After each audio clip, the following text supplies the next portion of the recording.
So today India is facing a major threat from non-communicable diseases like diabetes, hypertension, cancer. Many people in their early 40s and 50s are getting affected due to diabetes. Now why is that people who are so young are getting affected due to diabetes?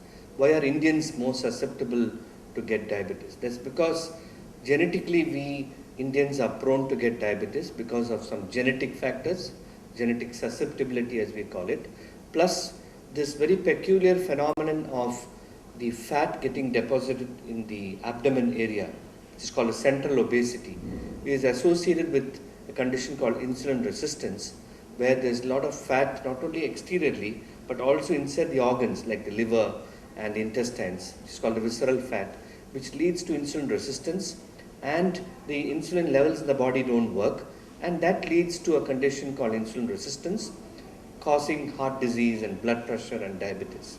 About 65 million people are supposed to have diabetes in India, and that's because of this genetic susceptibility, and the numbers are increasing every year because more and more Indians are becoming prosperous and they are adopting a very sedentary lifestyle. We have students who finish from their university and get into some jobs which are very sedentary.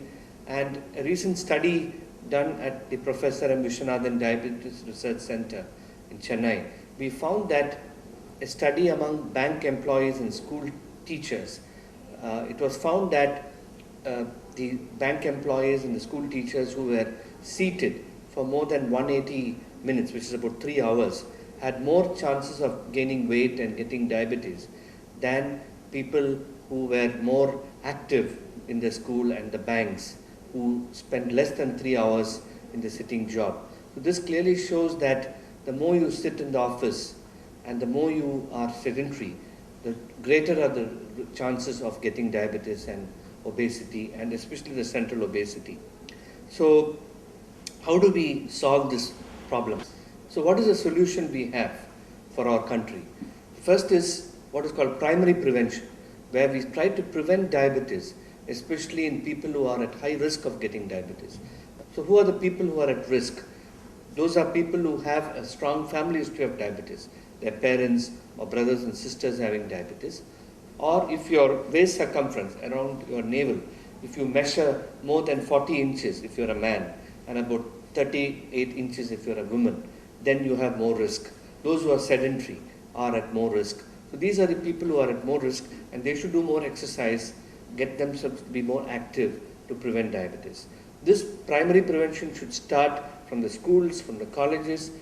By the time our Indians are about 15 or 20 years of old age, they should start these preventive measures.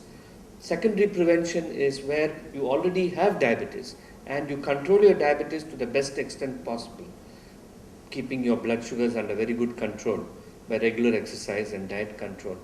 Preventing the complications of diabetes in somebody who has already got diabetes is called secondary prevention. So primary prevention is trying to prevent diabetes in people who have not yet developed diabetes by regular exercise and avoiding a sedentary lifestyle. And secondary prevention is preventing the complications of diabetes pertaining to the kidney, eye and heart by keeping the diabetes under control. I think this is the only solution, because diabetes is one of the most expensive diseases or disorders in our country today. And a recent study which we have done showed that about 31.9 billion US dollars is being spent in India, both at the government level and at the private level, by people to take care of their diabetes. So it's a huge amount, and we need to institute both these primary prevention and secondary prevention measures to tackle this problem of diabetes in India. So this is the message for World Diabetes Day 2015. Thank you.